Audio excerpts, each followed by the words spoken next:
Good morning and hello everybody. Welcome to the new Talk O'Clock episode. It's Thursday, so I'm showing a few of my materials or tools that I use frequently when it comes to doing artwork.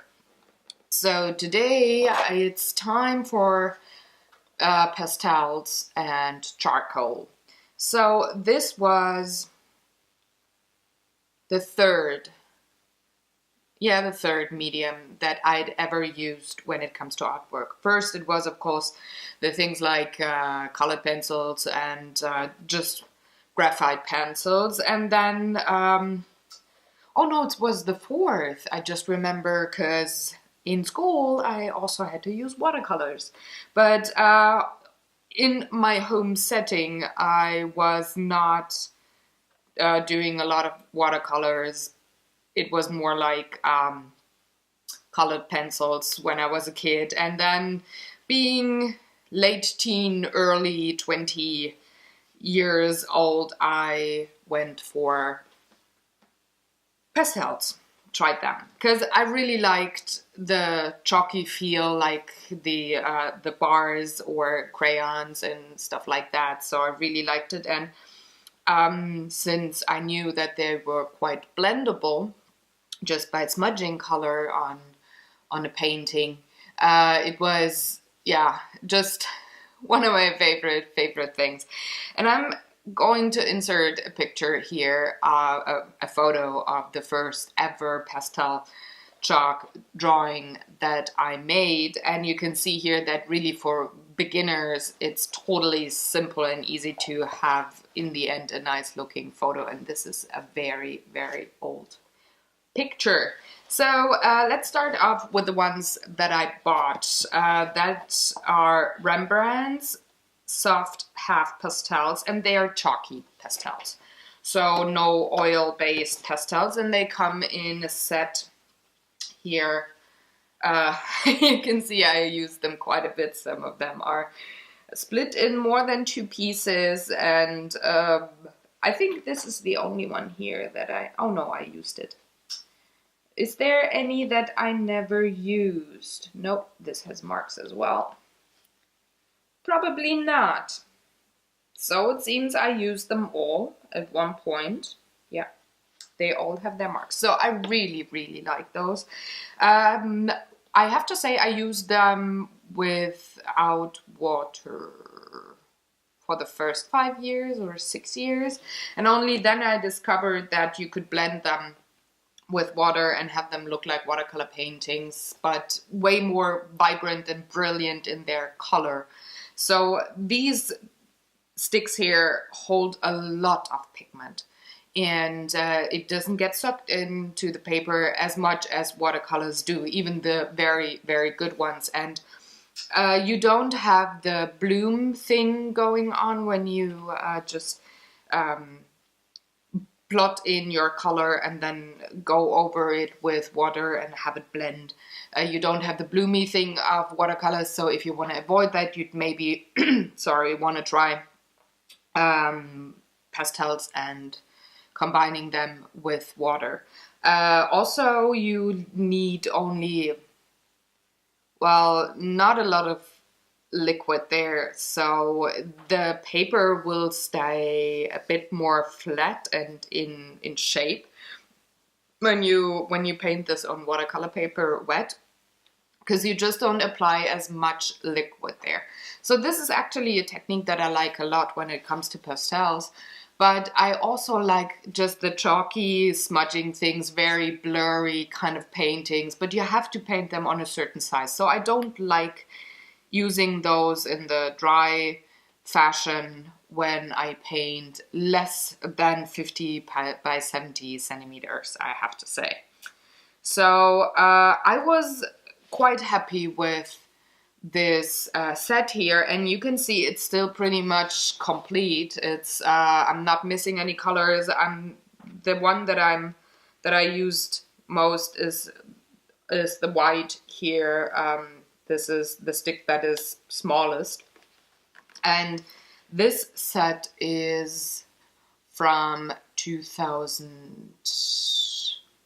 2001, I think. I think I bought it 2001. So 14 years of using those colors and I'm still not done. This is pretty good. So you don't have to apply huge amounts of the pastel chalks to get a lovely painting there. And I really like that you get a lot of supply for your money that is very high quality. Now, I really like to use the pastels in the dry fashion on tainted paper, like really dark brown almost. But if I apply water to it, I definitely go for watercolor paper. There's a company here in Germany, Hanemühle. They make very nice paper of all kinds, and you saw them in the paper video that I shot. So they also do have a set for pastels. Now, this is way thinner paper than my watercolor paper, and I'm reluctant to use it with water. I would have to tape it down. That would be an option, to tape the paper down and then go in with water. But the paper is not glued on all four sides to the pad, so it would warp and wobble if I'd apply water to it, just drawing / painting on the pad. However, I think it's quite doable, just some masking tape and a board and you're good to go. But I actually like that particular paper more when it comes to dry pastels. So I do have different kinds of surfaces that I use pastels on. I pretty much use them except for canvas maybe. Although I didn't try the wet canvas, if I remember correctly. No, I didn't. So that would be maybe something that I'd give a go. Just have one of those canvas boards and see how the pastel watered down thing works on those. But I do have distinct paper for the dry and the wet use of those pastels. And I'm really happy that I bought those back then. They are from Holland. They come from Holland. Rembrandt. Is there any other information that would be helpful to you? No, it's just the Rembrandts, and I think they're still selling. So they're still in stock in the craft stores, at least in Europe. So I really like those. Now, other pastels that I do have are oil pastels, but I only have 2 sticks because I wanted to give them a try, and I took yellow and red because I could make flowers with those, like flower buds. These are the colors that you could blend nicely and have something, just maybe a rose or a tulip there, and not have a lot of other things in the background, like a green for the leaves or whatnot. I'm a friend of the pastel chalks. No, oh, I forgot, when you water them and then the painting is dry, it gets that chalky feeling, but you can't rub off the color when you apply water to it, so I love it. The same happens with the oil pastels. They are way more smooth and oily, you know, you can really feel the difference there. They're way more sticky when you touch them. But they're also highly pigmented, and when you put liquid to them and then the thing is dry, it has the same touch, the same feel as it would have in the dry state. So this one is, does it say company? Sennelier. It's a French company. Apply directly or mix colors on support. Oh, really? Can be diluted with mineral spirits or turpentine. I worked my way around with water. It worked.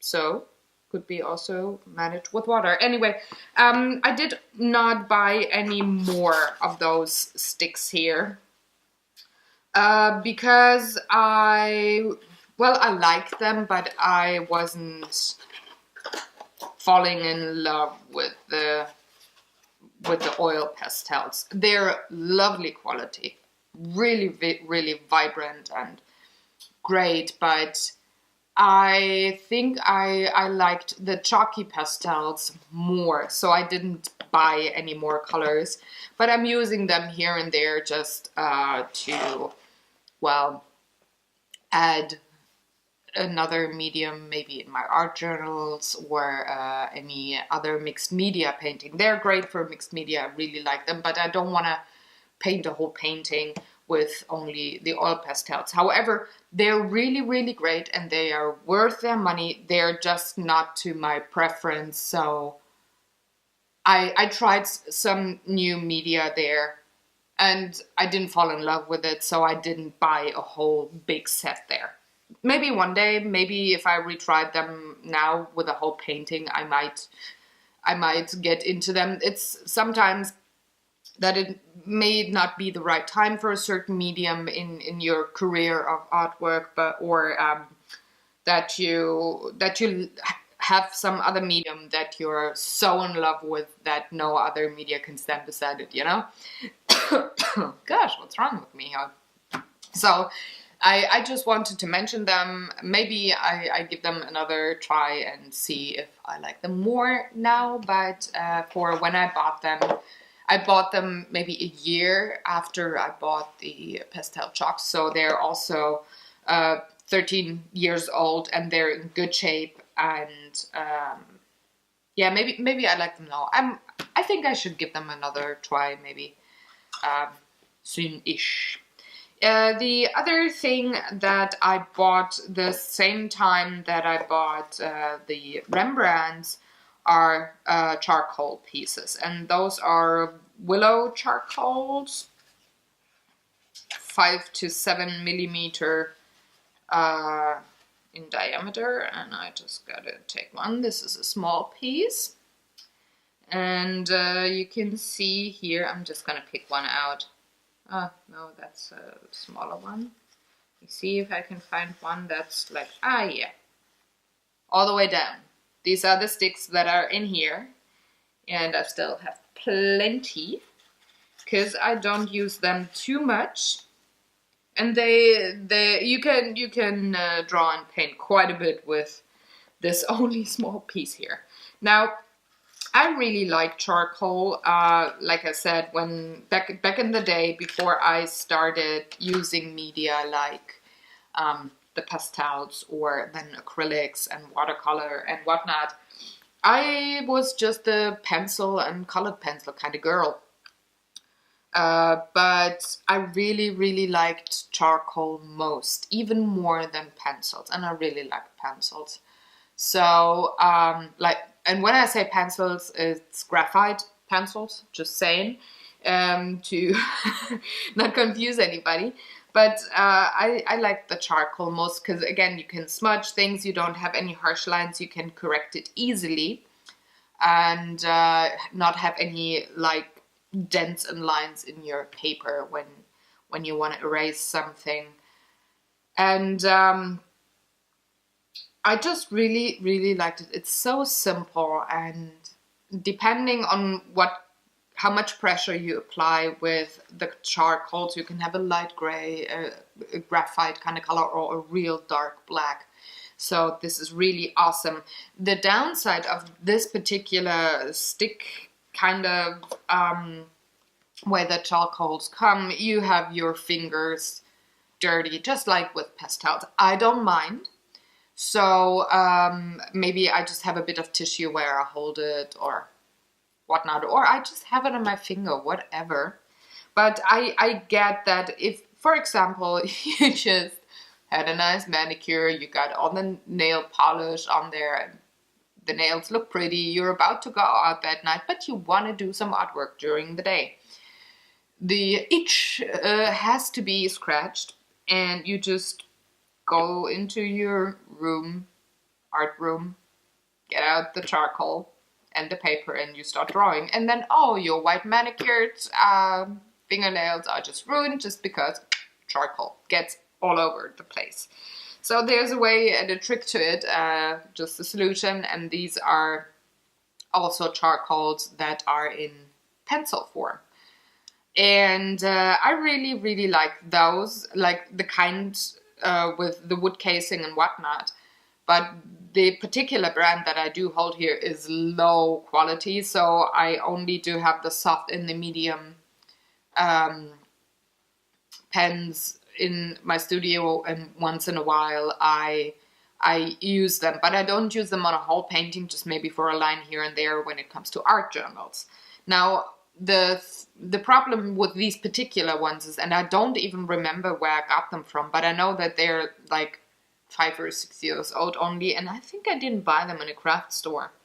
I don't know where I got them from, but the coal is broken inside the wood casing, so it's really a hassle just to well, get a nice tip here once you wore down the whole charcoal thing, and not have the lead be, or the charcoal be breaking like all the time. So yeah, that's not a great thing. So I prefer the charcoal with no casing, just because I can control where the stick breaks way more and not have it go all over the painting or the drawing and ruin pretty much what I want to draw or paint there. So not the biggest fan of those, but I mean, I can make them work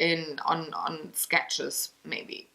I'd use them to just plan out the composition of a painting, not use them on the actual painting. So I don't mind if I ruin it just because the tip breaks and just little tiny particles of charcoal are all over my sketch. So this is pretty much it for today. This is the very small but highly appreciated stock of charcoals, pastels, oil pastels and chalk pastels in my studio. This is what I use. This is what I'm very comfortable with and that I like to play with and well, just do artwork with. So I thank you very much for watching. If you have any questions, or if you maybe have an idea or a tip for me when it comes to the oil pastels, what you liked about them, if you have used them, if you like them more with the dry fashion or the wet state of them, just let me know in the comments below. I would very, very much like that. And if you feel that other people should see this video and maybe get some information out of it, please like and or share this video. Also, I would be very, very happy if you'd subscribe to the channel. I do have art videos, cooking videos, and board game videos pretty much every day of the week. And I'm going to see you tomorrow on a new art video and in the new vlog on Saturday. Now here's a tiny teaser. In tomorrow's video, I'm using the pastel chalks with water. So maybe you can see what I rambled about in action in tomorrow's video. Check it out. So thank you again. Have a very good one. I'm going to see you. Bye.